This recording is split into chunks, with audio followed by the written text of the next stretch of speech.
Hi there, my name is Kay Moon and I'm a twin flame channel and Western astrologer. And this is a video about the full moon in Capricorn taking place on July 3rd at 7:38 a.m. If you happen to be on the eastern seaboard of the United States, please check a time zone converter for your local time. This will be the Lightworker energy update.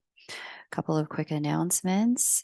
If you stay with me till the end, I'm going to be sharing something with you called First Look, which is where I will fast forward 2 weeks in advance to the next lunation 14 days from now to show you how the energy progresses from here to there so you understand why all this is working the way it is and what you can do with it. Secondly, on July 10th through 16th, so coming up pretty soon here, I will be hosting something called Creator Conference. I'm very excited about this. It is an opportunity for free to hear a lineup of speakers and influencers on the topic of manifestation. The conference will be here, right here on my YouTube channel. It will be absolutely free, no cost to you. And I'll be publishing a schedule and a lineup sometime within the next week. So keep your eyes locked into the channel because this year, 2023, has been a tremendous year of manifestation.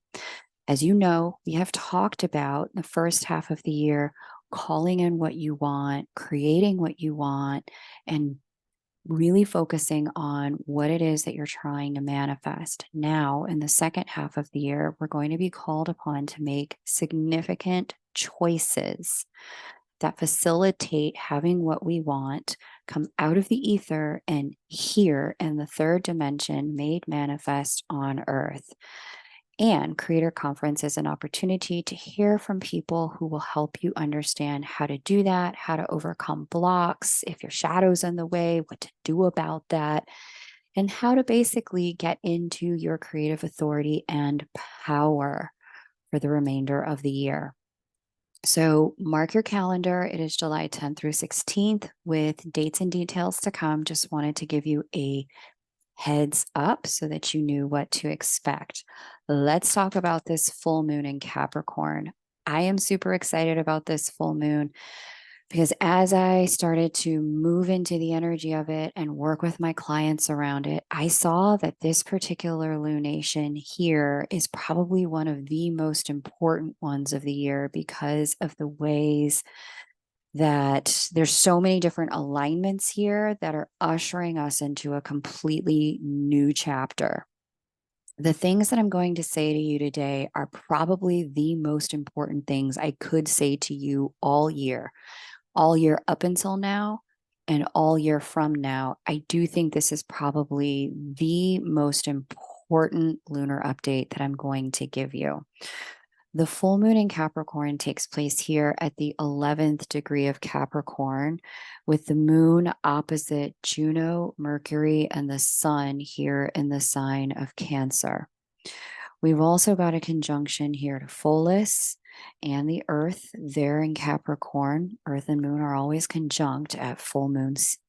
And we've got a trine to our friend Jupiter up here in Taurus. And in addition to that, we've got a sextile to Saturn in Pisces and a square to the shaman's asteroid here inside of Libra. This is really big energy and really important energy to understand, specifically the context in which all of this is happening, which I'm going to get to in a moment. But this is really important energy. It's very beneficial energy to us, specifically when it comes to our relationships, given how heavily featured Juno is at this lunation. She's our partnership asteroid. She deals with our relationships to commitment and partnership and marriage, collaboration, contracts, and agreements there. And we have a bit of a T-square with the shaman's asteroid as the fulcrum. A T-square is when we have planetary energies directly opposite, and then one energy that's 90 degrees from the both of them. And so that creates what we see here as a bit of a T. What this all means, this is a lot of stuff. So this full moon is taking place in the sign that deals with structure. the sign that deals with tradition, it deals with authority, it deals with kind of the way we've always done things. We've got this stack of energy over here, having a conversation about our emotions and our intuition and our emotional investment and reality. And when we have this full moon, we have a culmination dealing with the position of the moon, so structures and the way things already are, culmination, completion, something coming to heightened fruition. But it's also a bit in tension. It's a bit at odds with this energy over here that deals with our emotional truth and our emotional investments. With the shaman's asteroid in the sign that deals with partnership, that's Libra down here. And we have the partnership asteroid herself hanging out over here in the sign of our emotional truth and investment. We've got this tension between the structure of our lives, where our commitment is, where we are currently positioned, and where our heart is, what it is we desire, what our emotional truth is. We've got this kind of tension between these two things, and that the fulcrum point, what we have is lessons. We have things that we've learned up until this point, wisdom that's been hard won, and a need to honor that wisdom if we intend to evolve. This does read a bit like a T-square, a traditional T-square, where if you've hung out with me for any amount of time, whenever we have planets occupying 3 of the 4 modalities, modes being cardinal, fixed, mutable. And right now we have a cardinal T-square. We've got occupation and sign number 1, that's Capricorn. Number 2, that's Cancer. Number 3 of 4, that's Libra. The sign that has no occupation at these degrees is Aries. And that's the 4th of the cardinal signs. And so in order to balance out this tension, we have to ourselves, with our own internal solar energy, occupy the Aries frequency. So what does this mean? In order to balance this energy, Aries is the sign that deals with taking action. It deals with our individuality. It deals with our passion and our behaviors. Aries also specifically deals with really staying centered in ourself and who we are and pursuing our ambitions. This is an interesting thing because in doing that, and this is kind of the thematic that we're going to be talking about for a lot of this summer, is what does it mean to occupy our own power? And we're going to be talking about why this is the necessary choice at this time, and really dealing with themes of belongingness when it comes to power, because we can be a little funny about that sometimes. And we'll get into that momentarily. But there could be this tension at this lunation in our partnerships between the existing structure, like I said, and our current internal emotional reality, a bit of a processing of some of the old lessons and integrating them. This reads significantly like resetting of bone. And if any of you have ever broken a bone and that it may have healed kind of not quite well, but well enough to be functional, in order to reset it for full functionality, the doctor has to go in and break it again so that it can be reset and then healed correctly.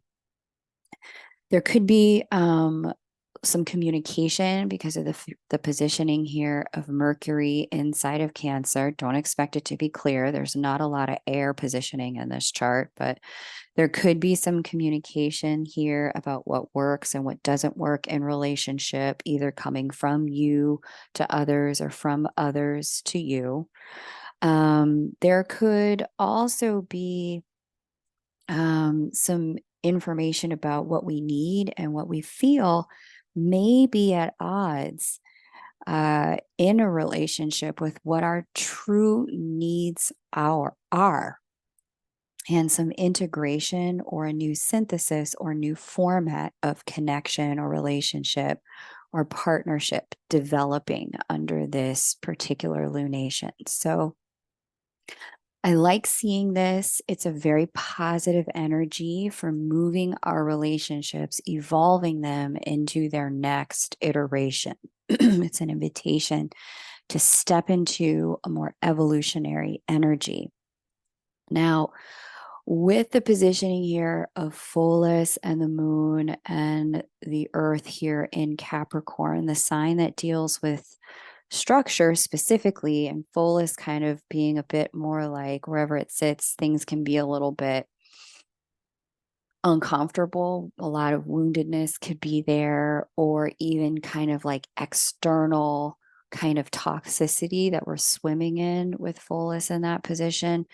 There can't we may be feeling a little bit allergic to either structure or commitments, or a sense of feeling undermined or compromised by them. And so that's something to pay attention to here. If you've outgrown a structure or outgrown a commitment that a younger version of yourself has made, this will be a season in which you are going to be asked to either complete the commitment or agreement or evolve it. Okay. The trick is to really integrate the lessons from the past, and that's that shaman's asteroid positioning here in Libra, integrating lessons from past partnerships or from the past in a current partnership, so we aren't flinching at current commitments or projecting past onto present. Now, in shadow, occupying the Aries energy can make us a bit impulsive at this full moon in Capricorn. You may see some impulsive behaviors coming from yourself or from other people. It can make us reactive. It can make us hot-headed. To relieve some of the tension of this energy, where there's a bit of like an acting out opportunity in the shadow here. Okay. Now, however, in the light, we get a chance to be our authentic selves by occupying this Aries energy. We get to follow our ambitions. We get to focus on taking action on our dreams. We get to focus on crafting and creating something new in our relationships, even if it's just our relationship to ourselves. We get to actually go right when in the past we may have always gone left and then lived to regret it. Okay. So especially with Pluto trine Makemake here, the shaman's asteroid, Pluto is in an aspect of harmony there. And so with that trine and square from Pluto to the creation goddess here, with that combination, there's a real shot to integrate a lesson and birth a brand new path. Like for real, get on a new timeline in love, a new timeline in relationship and in partnership. The key in all of this is going to be Aries. It's going to be true to our self behaviors and not self-centered, but more centered in ourselves. And there can be a really big difference there, where you're just clear about who you are. You've authentically taken time to be honest with yourself, and then stepped into living in a way that's congruent, as opposed to, blindly and myopically shutting out any and everyone and everything in a way that prevents you from being just honest and just truthful, right? So there is a structure of our existing agreements or arrangements in our lives that we've outgrown, and a new structure that needs to be negotiated with this energy. And there's a lot of things kind of going on in the news that are really showing us how this is unfolding, right? So I'll give you a couple of examples. There was a current kind of understood power structure, let's say in Russia, between the Wagner Group and Putin. But in the last week, we saw the Wagner Group really flex on Putin and say, okay, so here's what we're not going to do, and here's what we are going to do. There was a bit of a like recognition that the current structure of things wasn't working, and there was a move to restructure or renegotiate the current or the status quo, right? Here in the United States, we see there is, if you were raised here in the United States in the last 40 years, there's this game show called Wheel of Fortune. And there were two hosts to the show. There still are. The two hosts to the show, a man and a woman, are well known. They're household names here. But in the last week, we saw the woman, kind of post up that she was not getting paid what she should have been getting paid. In fact, I think like for every time the man got a raise, her salary had stayed the same. And so in the renegotiation of this, she's really gotten to the point where she had to issue an ultimatum. Not sure quite why it got to ultimatum levels, but she's like, either pay me exactly half of what he's making or I walk, which is more than double what she's currently making. And so, again, we have this outgrowing of the current structure of an agreement and the movement into or the demand for a new structure. We see here also in the United States that the actors union, just in the last 24 hours of me recording this, has voted to go on strike. And so all the, kind of members of that union are going on strike because the current agreement for their payment standards no longer works for the way the new streaming industry and AI introductions to acting and performance has shifted compensation for them. And so they have decided, look, we're not working until you create some new standards for the way we're going to get paid. So, and even if we go as far, like go back internationally from the US to France, we see, in the last week, we saw kind of France like pretty much light itself on fire with protests after a young teenager was slain at a routine traffic stop, right? And so again, there's this like pre-existing kind of structure or norm around, treatment of people that would have an entire country go, enough, no more. This is not the way we are going to continue to have life as we know it exist, right? And so, ultimately, this even harkens back to even the last lunation where we saw the Titan submarine kind of implosion situation happen. And now we're seeing all these people on the internet, make jokes about, really wealthy people having an experience that causes their own death. And, whether you agree with the jokes or you don't agree with the jokes, that's not really the point I'm making here. It is that there's and somebody on the internet, I'll link the clip below this. A friend of mine sent this to me the other day. I was like, look, I was like, okay, well, that's interesting. The thing is that there's some level of like, you know, recognition that where you stand in this energy or someone else stands in this energy is a position of disenfranchisement, a position of feeling like there's an access to a thing that they feel like should be here in the partnership, in the agreement structure.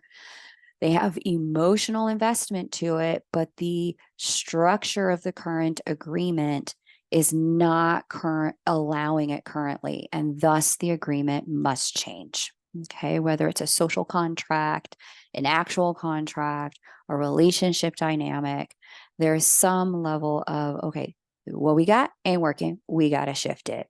Okay. And so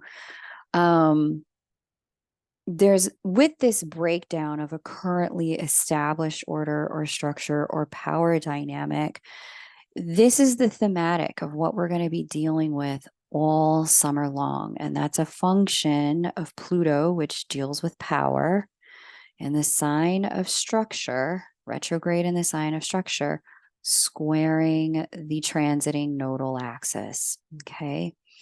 And so with this, what we are all stepping into is a larger conversation of how do I use my personal power, or power generally speaking, to facilitate a reality that's more aligned with who I am.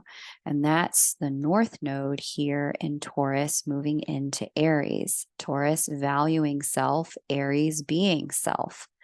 How do I facilitate using my personal power a reality that is more self-respecting? Yeah. Okay. So something that could be fair or more balanced for collectives as well is something we're all kind of dealing with Pluto moving toward Aquarius for a nice long 20-year stay. But you guys kind of get what I'm talking about, right? You guys are seeing this in your lives, like a power dynamic rewrite. If so, let me know in the comments. I'm definitely curious about other ways this could be playing out, either in your country or in your personal life, this power dynamic rewrite. Okay.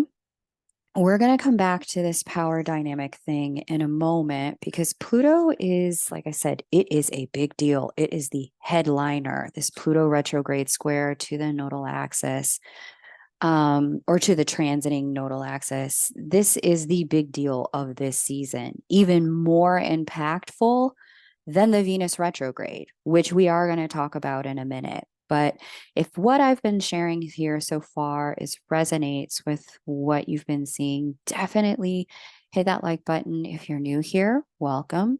You're invited to subscribe. I'm here at the new and the full moon to break this stuff down for us and talk you through it, help you know how to work with it.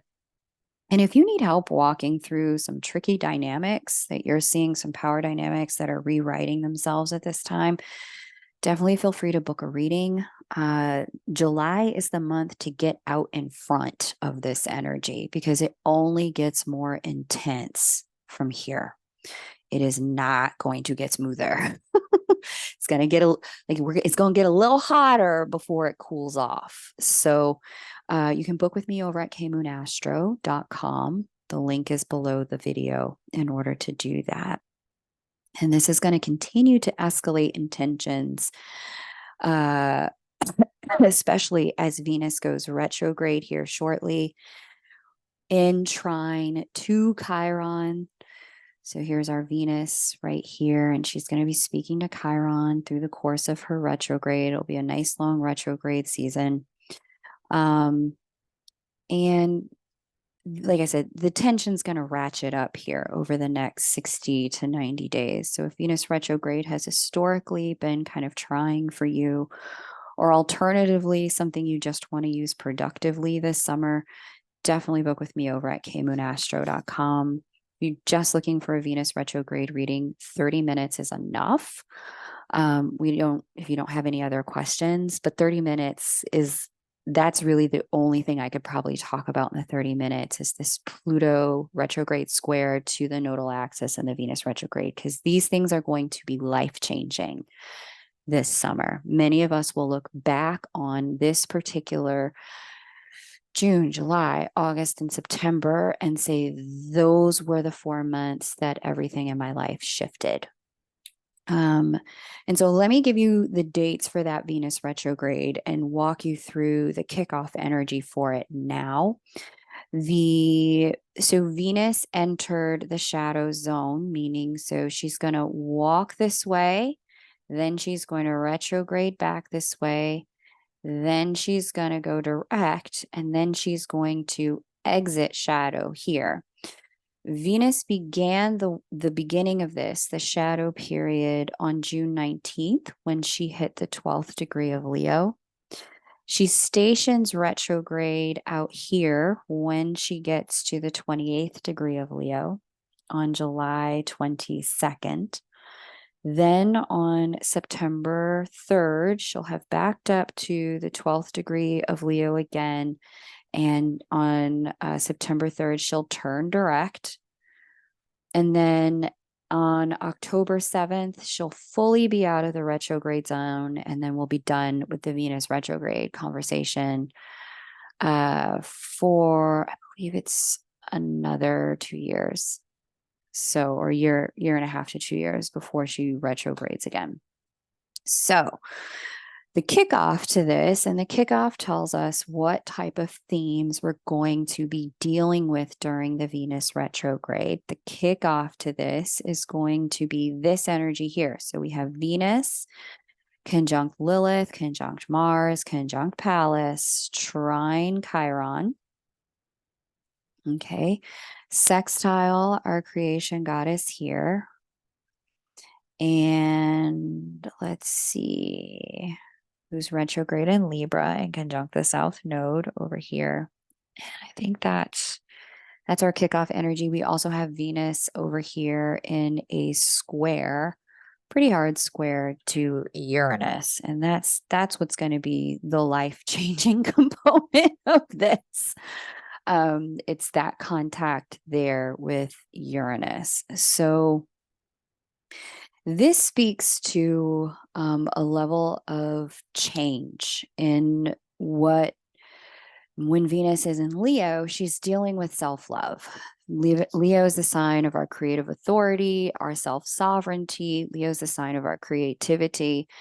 Leo is a sign that deals with our own inner child, but also with children, kind of, globally speaking, if you've got kids, that kind of thing. But in Leo, Venus is having a conversation that's very specifically about self-love, and that's only heightened with her contact with Chiron in Aries there, because Aries is the sign of the self, and Chiron dredges up all of our kind of like, oh my God, I'm so different. I'm so weird. Nobody likes me. Why do I gotta be such an oddball? Like Chiron dredges up all of our kind of self-loathing, hidden humiliations or ostracizations, ways we somehow feel different. And that's in the shadow with Chiron. In the light, we get a lot of leadership with Chiron. And so there is this energy here of Venus speaking to Chiron throughout the course of this retrograde that is going to open up an opportunity to love ourselves more, to vote for ourselves, to choose ourselves, to honor and understand ourselves like never before. And this is going to be somewhat of like, it almost seems like a dramatic, almost like departure, perchance, from where we have been historically with the way Uranus is speaking to Venus. Because when Venus and Uranus come in contact, when Uranus comes into contact with anything, it's like, surprise, here's some new stuff you need to deal with. It's like, surprise, here's a change in the circumstance that you didn't see coming. And so with this being a very self-love focused Venus retrograde, you're going to see some newness out of yourself, some new ways that you want to deal with some of the challenges you faced, or some of the power dynamics that are not working for you at your job and your family and your friendships with your kids, in your community, etc. You're going to see some like, ooh, that was new. I didn't see that coming out of me, but here we are. I guess I was overdue. That just needed to be said, right? You're going to see some of that kind of like, well, I never did that before, but I guess I was ready, come out of yourself during this season. And that's exciting. It's going to be a good thing.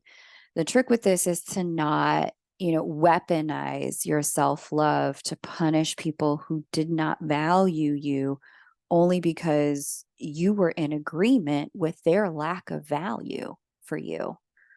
The trick is to not go into punishing other people for simply treating you the way you were treating yourself, right? That's the trick with this, is to just be like, to reset your boundaries, reset, the way you're going to treat yourself, but not, what's the word, kind of punish other people for simply showing up the way you allowed them to all this time. Say what you got to say, do what you got to do, and be on with it. But, if understanding that the root of the way other people treat us is the way we're treating ourselves. Right. And I'm not talking about collectives or groups here. I'm really talking about interpersonal dynamics, because we understand that there are things out here called systemic oppression that actually need to be dealt with. So, in your personal dynamics, expect it. Expect that you're going to start to see yourself want to, or feel called to, or suddenly just wake up different and be doing different, especially the way that Lilith, who really likes to do things her way or not engage at all, and Pallas, who is protective in whatever sign she's in. She's a protective energy. And they're both sitting here in Leo, which is self sovereignty, right? And personal creative authority, especially with these two in here, and Mars in the mix, which is all about actions and behaviors. Like, expect it. Like, you're just going to be like, yeah, I'm not doing that. Or, yep, this is what I do now. Deal with it. Like, there's going to be some of that going on here, which I think is going to be really exciting. Especially given the way Uranus hangs out here in Taurus, the sign that deals with self-worth and self-value. There's just going to be some newness and some new realness coming online. In particular, Venus deals with love and Venus deals with money. And so, you want to pay attention to the house in your chart where Venus is going to be retrograding, the house that Leo governs in your chart, because that's the area of life where you're going to see this newness come out of yourself. Okay. So, heavily, heavily about self-love, this Venus retrograde, and really loving ourselves enough to step into power, our own power in our lives. And there's also an element of this that speaks to a jump off into commitment for some people, as we have, yes, Saturn trine Juno. Let's clear this up because I want to add to, but in a clear fashion. So we've got Saturn, we've got Juno. They're in trine at this full moon in Capricorn. And so for those of you for whom it's like really aligned for, you could really see a bit of a deepened emotional commitment that this full moon is kind of the kickoff for, where you cross into new territory with someone romantically, because Saturn deals with our commitments. Saturn also deals with boundaries and structure. And Juno has an element of that, but specifically when related to marriage. And so when they're in harmonious conversation or any conversation, they bring that aspect out of each other even more. And so if it's aligned, if it's an emotional integrity and wholeness for you and another person to jump off into like marriage at this season, or moving in together, certainly with Cancer being about homes or families,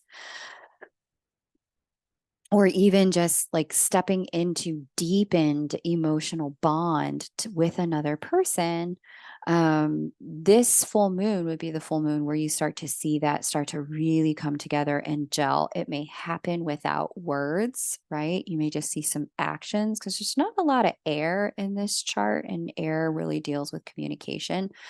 But nevertheless, this could be a season in which that's going on for you. So if that's you and that's something you've been longing for, wanting, kudos, congrats. I love to see it. It is amazing. And so let's see. Oh, yes. And with the sun, Saturn's trine the sun, Juno thing, that's definitely illumination on a commitment as well. Okay. So, the vibe to this, as I have been seeing it, there's a phrase, as I was kind of channeling into 2023, that has repeated itself over and over and over again as I've looked for guidance in this season, has been all people in their right places. That's kind of been the message for 2023. And as I've looked to see, okay, well, how does the astrology like bear this out? Like, what is the astrology showing us about this? Um, this is not just a 2023 thing, but this is going to be a 2024 into 2025, 26, and 27 thing. It's going to be a mid 20s thing. Is all people in their right places, especially with Uranus in proximity in conversation with Pluto. So here's Uranus, here's Pluto. There's going to be a trine there as we get into 2026 and through 2028. Uranus likes to transform things, and so too does Pluto. And there's going to be a significant level of transformation in our collective energies and the way we value ourselves, really moving us into new relationships with new groups of people, out of relationships with old groups of people, moving across the chessboard of life. And there's also that is only echoed further by what's already in place now, and that's a Neptune sextile with Pluto here. And that particular configuration, because Neptune governs liminal spaces, the space in between things, and Pluto has in its structure death, afterlife, rebirth, right? And so there's a liminal space in what Pluto represents, and Neptune only highlights that further when they're in conversation. And so there could be this bit of a like in between energy that's unfolding for all of us. It's an energy that really is kind of like, we call it the tween years for children, where they're not quite teenagers, but they're definitely no longer children. There's that in between phase. It's like an adolescent kind of energy for between who we're becoming and who we are now. And so collectively, we're all experiencing this in between, this liminal, as we're literally swinging on in between trapeze bars, in between groups, in between identities, in between our becomingness that there's all these small transition points that ultimately lead to a very different life that we'll collectively be living as we get into the late 2020s. Okay. And so the opening for this transitional energy is felt now. Like the curtains are open, the invitations have been issued, the call has been put out for all of us to start moving on life's chessboard toward where we feel like we truly belong. And so you're probably noticing a lot of this as well. Sandra Walter, she's an ascension guide. If you're not on her channel, go subscribe. She's the real deal, y'all. If you're not on her newsletter list, go subscribe. She's been talking about kind of the breakdown of existing soul family and monad structures and the ways in which this breakdown is it's coalescing and aligning with what I'm seeing here in the astrology of this movement of all people to their right places. It's just going to be a multi-year process as this is unfolding. And certainly, like I said, the opening to this is in the now time. Okay. And some of you are already starting to really see this. Like you got no friends, you can't relate to people that you've been connected to previously. The identity you used to have is just, it's no more, but there isn't a new identity for you at this time. You've outgrown, the old, but there's no solid lock in yet of new. As these planets that change lives, like really reorder and restructure our lives, because the moon doesn't reorder our life. Mercury, Venus, they don't reorder our life. But Pluto, Uranus, Neptune, these planets will restructure your whole life. And so as these planets are on the move and talking to one another, for some of you, they're making contact with your personal planets and moving you into a season of consecration, a season of being set aside and transformed, a season of cocoon, because you're no longer a caterpillar, but you are not yet a butterfly. And as the saying goes, I mean, I've been saying this a lot to the clients these days. Caterpillars don't roll into the cocoon with the homies. They just don't. You go in there by yourself and you come out unrecognizable. And so, as you are moving into this season of owning your personal power as the first step to this, we're going to come into the power conversation momentarily. This is a season where some of you who have been walking alone or are starting to walk alone can understand why that is. Okay. You're just moving on life's chessboard. You're just becoming the new and improved version of yourself. Okay. And so, we're all moving toward where we feel like we belong in career, in geographic location, in business, and love. And ultimately, all of this, the part of the conversation we're at right this minute is an ownership of power. And that's this Pluto retrograde square, the nodal axis that I told you I was going to come back to. And so if you're hearing something that really resonates for you, again, the invitation is to drop a like. And if you're new, hit that subscribe button. But if you're resonating, you can also share that in the comments, because that might help some people who are going through this and wondering what the heck is happening to me feel a little less alone. Because it's not just you. This is happening kind of en masse for all of us during this season. Okay. When we collectively have, and this is the part, okay, so remember I said to y'all at the beginning of this, I'm gonna share some stuff that is going to probably be the most important thing I could say to you all year. This is it. When we have a planet retrograde square to the nodal axis, that planet represents an introduction of an energy or of a person or a circumstance that is meant to transform our life and comes as an elicitation of a crossroads. Okay. And so the type of crossroads that we encounter is indicated by the planet itself. That is retrograde square to the nodal axis. And we know the north node pulls us in the direction of growth, and the south node tells us what we are releasing, what we're letting go of, what we've outgrown. Okay. So with a Pluto retrograde square to the nodal axis, Pluto specifically deals with power, it deals with fear.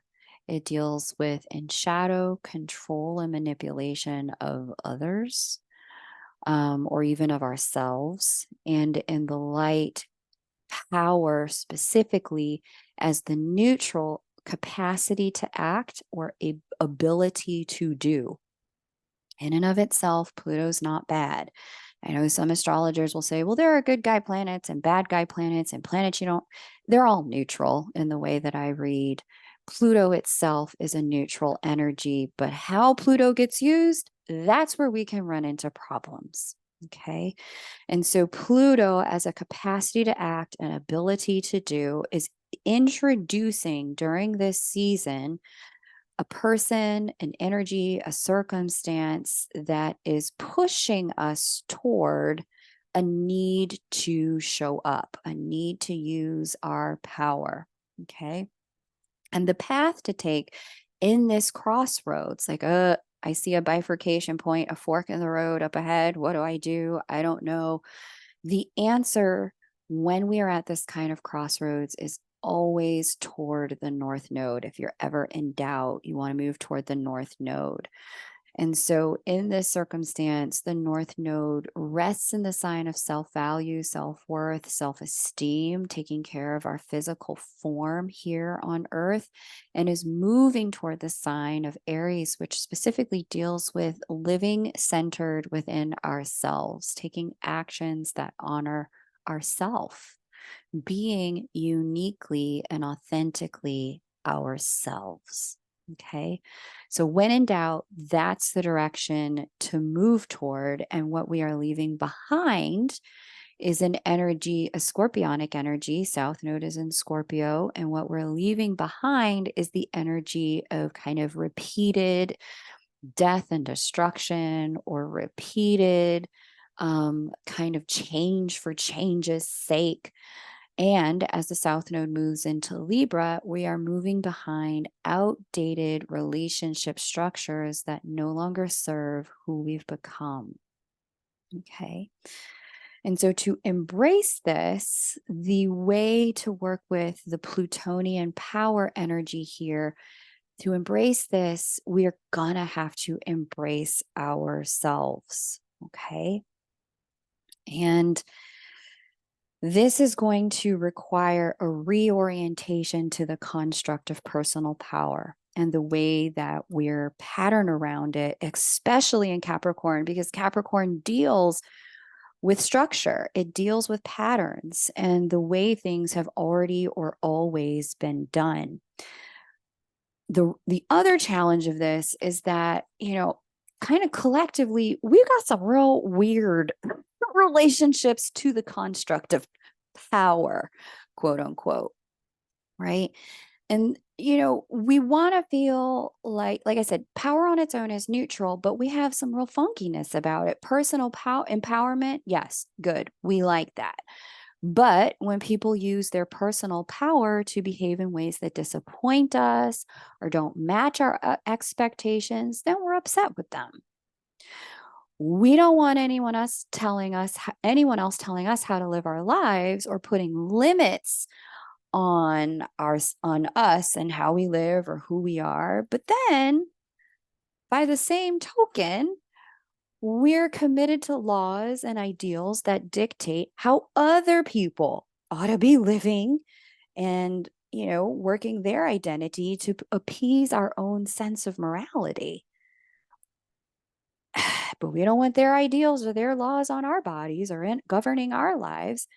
We want to have the ability to do what feels right and true for us. But when other people do the same, we're disappointed. You see how sideways we are about power, how uncomfortable and flinching and bunched up we get about this idea called power, which is just the ability to act. It's the capacity to do. So this summer, we're going to deal with what that means. And this summer is going to deal with us when it comes to this in an area of life, AKA the house in your chart that is governed by Capricorn. You've already been put on notice as Pluto transitioned out of Capricorn, April and May and June. Pluto's now turned retrograde, gone back into Capricorn. So you already know what this is in your life. If you don't, like I said, you can book a reading and we can talk through it. And I can tell you, like point blank, this is where you need to pick up your power and use it constructively. But for those of you who know your chart, just look to the house that Capricorn governs. This is the place where we have a showdown with our own personal power this summer. Okay. And there's a divine invitation in your chart so you can free yourself and free everyone else connected to you in that house when it comes to power. Now, here's the deal with power. And I want to kind of get some visuals going on this for you so we can all like really be on the same page about what this means. One of the reasons we struggle so hard with power is because of the way our relationship to fear. And in order to access our power, we're going to have to face what it is that scares us about our ability to do and capacity to act. 99% of the time, when it comes to people in personal empowerment, when I ask, like, well, why aren't you already doing that? Or why don't you do this? Or what is the thing you want? Why hasn't you taken any action on it? Or why did you backtrack on action you took? 90% of the time, the issue is belongingness. The issue has to do with, well, what are people are going to think, what people are going to say. What if I have to know I can't go with these people anymore? What if these people are no longer a part of my world? 99% of the time, the issue is attachment to other human beings in some form or fashion. And like some sense of or fear of loss when it comes to that. So for those of you who are like, what is she going on about? I'm going to give you a visual because I know y'all some visual people out here. I'm going to use the tarot to do it because I find it allegorically, the visuals are extraordinarily constructive in bringing home a point. Okay. So many of you who, may be into tarot, this card, you've seen it. The Devil card in the tarot features two people chained with this big, hairy, scary dude sitting on top of them. Now, when I ask clients, because this has come up a lot this month, and it's going to be the theme of the summer, when I ask people in personal reading, like, okay, so what's the first thing you notice in this card? Some people say, I noticed the first thing is the big, hairy, scary dude, or I noticed these two people and they're chained, or they're like, I just noticed that they're buck naked. Different people notice different things, but the thing that is constructive for our conversation about power today is this. These two people are chained in such a way where if they wanted to, you see how loose these chains are? It's not right up on their neck, right up under their chin. If they wanted to, they could just take their little hands and just slip this little chain off and just move in another direction. They haven't done that in this card. But that you can see how loose this is. This can fit over their head. So they are clearly there by some power that they have let control them, not necessarily that they could also just as easily let not control them. The second thing that's really important to recognize about this card is the way that they're chained. Listen, big, hairy, scary dude, he's not touching them. Look where his hands are. His hands are not on them. He's not holding them up. But what he's sitting on here is a doorway. And in order to walk through the door to their liberation, they would have to turn around and confront Mr. Big, Hairy, Scary. This is it, people. In order to be able to pick up your power and use it during this season, you are going to have to confront what scares you. You are going to have to be willing to stop, turn around, and face the thing that clearly doesn't have a hand on you, but you've been letting dictate your stasis and stagnation. You're going to have to figure out, what is it going to take for me to confront big, hairy, scary dude and crawl through the door to liberation? Got it? That's the deal with this season. So this is a 6 card in the tarot, and I'm not all into numerology like that. Those of y'all who know me know that. This is 10, this is 5, 1 + 5 = 6. But it didn't escape my notice that, the other 6 card in the tarot here, this is 5, this is 1, you add them up together, you get 6.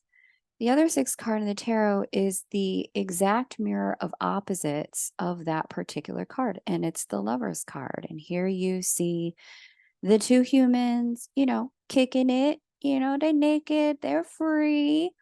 And you see the hand of something bigger than them is still not on them, but they have arrived here by their own free will and choice. Okay. So yeah, it just, it bears saying that the path to your liberation is going to be in the confrontation of that which scares you in the house that Capricorn governs. Because there will be something in that house this year that you have outgrown.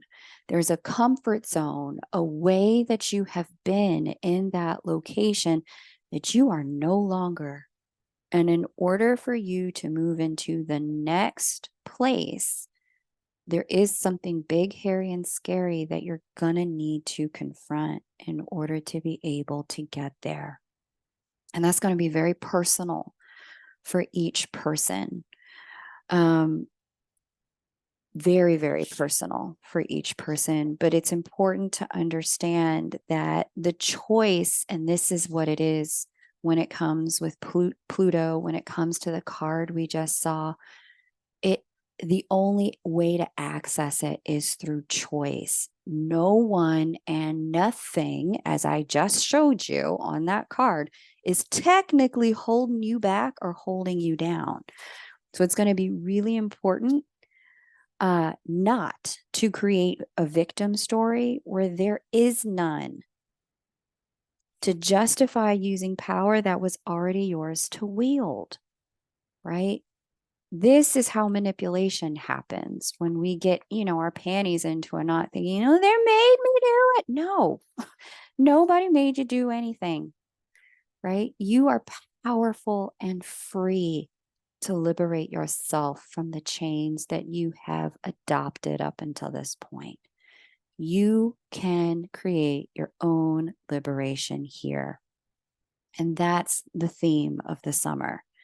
If you're held back, the option is to liberate yourself from the comfort zone that you have outgrown. Here's the real deal, people. Either we want to be free and we want other people to be free, with Pluto moving into the sign that's about freedom, and that's Aquarius. Pluto moving into a nice long stay into collectives and freedom. That's the Aquarius sign right there. Either we want people to be free and for ourselves to be free, or we just don't actually believe in freedom, period. Like, it's that black and white. And while most times life isn't this black and white, during this season, it is. Either you're on the timeline of freedom and personal power during this particular timeline split, or you're not. Either you're going to liberate others from needing to be a certain way to make you happy and make you feel good in this world, or you're going to trap yourself in the self-same system of codependent performativity of religion, political ideology, gender normativity, racialized essentialism, and right way sexual orientation that you yourself want to be free from. Let people live, y'all. We got to learn to let people live. And in so doing, we liberate ourselves from the double bind that controlling others traps us into our spiritually. Okay. We are in the timeline of freedom, or we're in the timeline of control and manipulation, but we cannot be in both at the same time. It is that simple. Now, obviously, we collectively still have a lot to work out here, right? Some of the examples I gave you earlier around this are some of the collective stuff we have to work out. Looking at you, United States of America, with your issue with the guns, we got some collective stuff to work out, right? But with Pluto moving into Aquarius, the sign of the people, the sign of liberation, for the next 20 years, the sign of collective good and enlightened thinking, I do believe we're going to get there. It's going to work out. But the starting point for those of us who are light workers, way showers, right?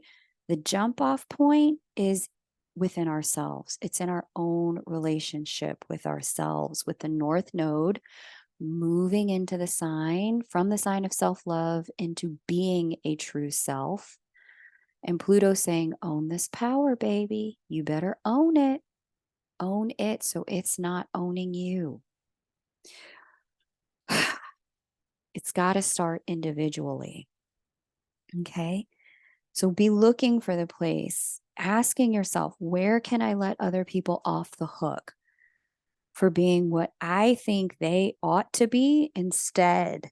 And instead, just set good boundaries for what I want and don't want in my life. Where can I let people off the hook? And just instead set good boundaries. Where can I not blame other people for any pattern of personal dissatisfaction that I have with my own life? Especially if it's a pattern, the common denominator is me, right?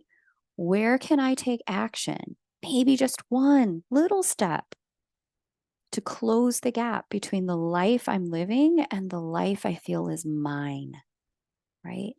How can I create more clarity about who I am and embody that rather than live into other people's attachment to an identity that I've outgrown. Do I need to get quiet? Do I need to detach? Do we need to articulate boundaries? Do we need to enforce them? Do we need to take a class to get professional help or support, to get a raise, get a new job, get sober, get pregnant? I don't know what identity you know you're growing into, but I do know that it is incumbent upon you to take the step to either get the help or take the action to get the help, or take the action or get help to take the action to get where you want to grow. It is okay to outgrow an identity that other people are attached to in order to become who you really are. And it is also okay to take your time in your becoming. Okay. Now, if you need help interpreting this for your life, you're feeling the tension ratchet up and you're just like, yo, just break it down for me. Look at my chart. Tell me where the Pluto thing sits, where the showdown with power is, so I know what to do. Book with me over at kmoonastro.com. But if you've got this, you know what you're dealing with, go forth. May the force be with you. May the fourth be with you. And liberate yourself. You know what you need to do. Let's get into first look. Okay, you guys. Whew, that was a mouthful to try and like discern and illuminate and get it all out in one message, because I feel like I've been struggling with this message for the last 2 weeks. But let's get into first look. Yeah. All right. Let me pull up the chart. Okay, so here we go. July 17, 2:31 p.m. If you happen to be on the eastern seaboard of the United States, this is my first look at the new moon in Cancer, and I'm going to give you my quick insights based on my first look at it. And yeah, this showdown with power thing that we've been talking about in relationships is about to come to a head. Because now we have Pluto retrograde square to the transiting nodal axis at an even sharper degree. And we also have Pluto directly opposite the new moon in Cancer. Tons of water, lots of emotionality. We've got the partnership asteroid highlighted in her proximity to the sun and the moon conjunction there. Yeah, and then we've got Chiron highlighted in a bit of a square to this energy as well. So all kind of like woundedness, being triggered. Oh my God, what are they doing? Why are they doing it? All kinds of this, energy that is like speaking transformation, growth, and change, with Uranus speaking to the new moon as well in sextile. This looks like an interesting time. There's a lot of spiritual growth and development to it, with Neptune in conversation with the new moon, but the spiritual growth component is coming as a function of most likely probably some lack of clarity, and perchance just a little bit of like things not going the way we want them, and the recognition that yes, we have outgrown certain ways of being and or doing things, or perchance somebody else has, and we need to now deal with our own self and our own feelings about that. When it comes to relationship and connection, this could probably go down with a family.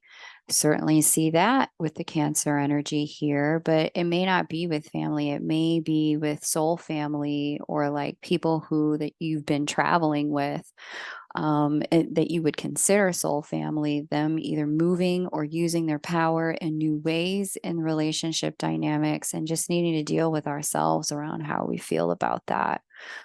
Certainly changes in the structure of relationships. Some of the examples I provided earlier in this video for what we're seeing collectively on the world stage, we're probably going to see a lot more of that in the next 2 weeks, where it's just like, the structure needs to change, or I am ending the structure. That's Pluto, endings.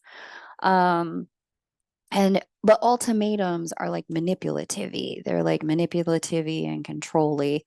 We want to negotiate where we can, or we want to just say, honestly, like, I've outgrown this. I'm ready to let this go. We had a good run. It's time for me to move forward, and you to go your way, and me to go mine. And so there's a lot of like, woo, lots of growth opportunities in this, but it definitely looks like a lot of intensity as well. So if you already know there's like an interpersonal dynamic that you have been struggling with, and there's some repetitive patterns going on in the dynamic, and you want to show up different, you want to bring a different version of yourself to the table, now's the time to get on my calendar before we even get this far into July so that you can talk through what are your options. Venus will not have retrograded by this point. She is almost at the degree of retrograde. I believe the degree is the 28th degree. Oh, yeah. She's about to go retrograde right at this new moon in Cancer.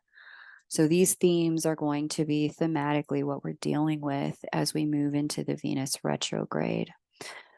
Okay, peoples, my loves, that's what I have for you. It's an interesting time. Like I said, this summer is going to deal with us when it comes to our relationship with power. Definitely hit the like button if you heard something that resonated. Hit subscribe if you're new. I'm here at the new moon and full moon to break the energy down and how to use it in constructive ways. And you know where to find me, kmoonastro.com, if you want me to look at your chart. But yeah, if you're already vibing on this energy and you want to share a story or something in the comments, that always helps other people understand, what they may be dealing with and how they can work with it. It's awesome. I love you guys, and I'll see you at the next lunation. Take great care and bye for now.